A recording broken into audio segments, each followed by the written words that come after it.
teams and organizations, we focus a lot on change management. Like, how do we manage this change? We've got our 6-point framework. We've got our checklist. Like, to your point, like change happens. We'll just put it through our process and somehow, voila, it will be managed. It'll come out the other side. Is that how the world works, right? Like, really, is that how the world works? No. And especially the last 5 years or so, we've had a crash course in that. But the fact is, that's still where a lot of business-related conversations begin or where they're rooted. Versus, for me, it's this human dimension of change. It's not that change management doesn't matter. It's that it's totally incomplete. Completely incomplete, I should say, for the world we're in today. What do you mean by that, incomplete? It's the human dimension. So you can give me a checklist of how I should process a given change. What you're not asking me, for example, this isn't the only thing, but a really big one is, are you seeing this given change, whatever it is? Are you seeing it from a place of hope or fear?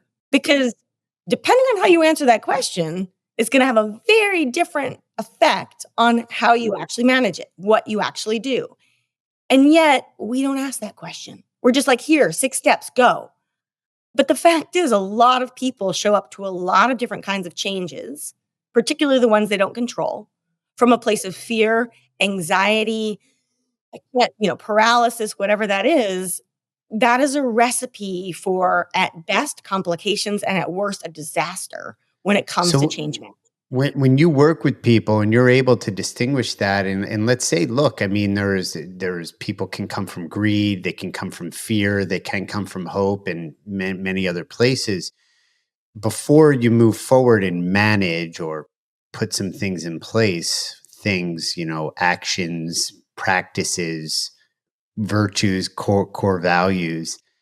Do you get into it and say, let's look at this fear, or let's look at this origin here, because this is going to be the driver, this is going to be the fuel going forward, not to fix it, but to understand it and maybe see if there's the word opportunity here as part of their origin story.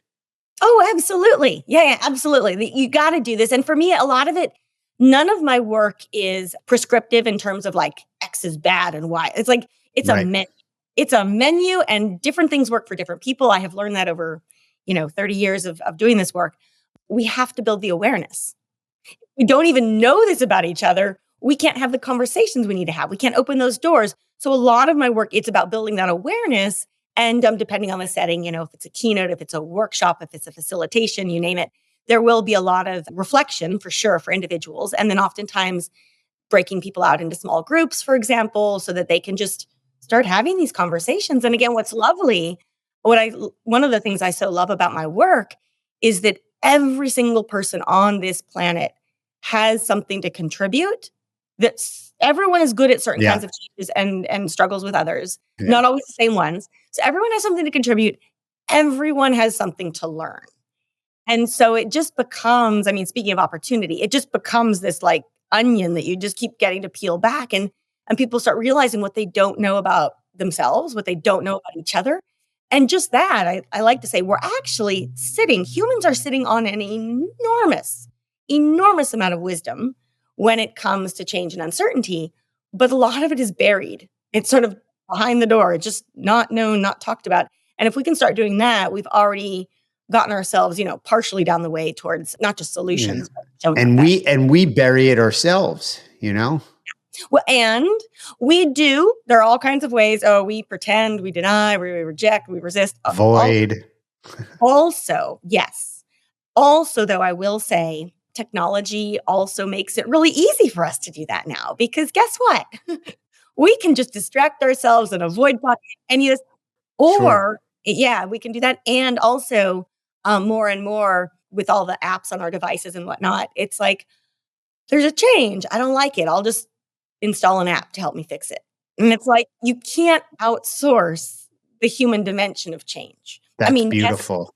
Yes, I just want to underscore that, because we like I'm some type of social scientist or psychology or psychiatrist, but look, I do have a lived experience as well. And, the human being, I've just noticed in my limited human experiences, we want to go fix. We want to be in action, which is good, be in action, but it's almost like a Band-Aid or some kind of answer, and it's much more often deeper than that.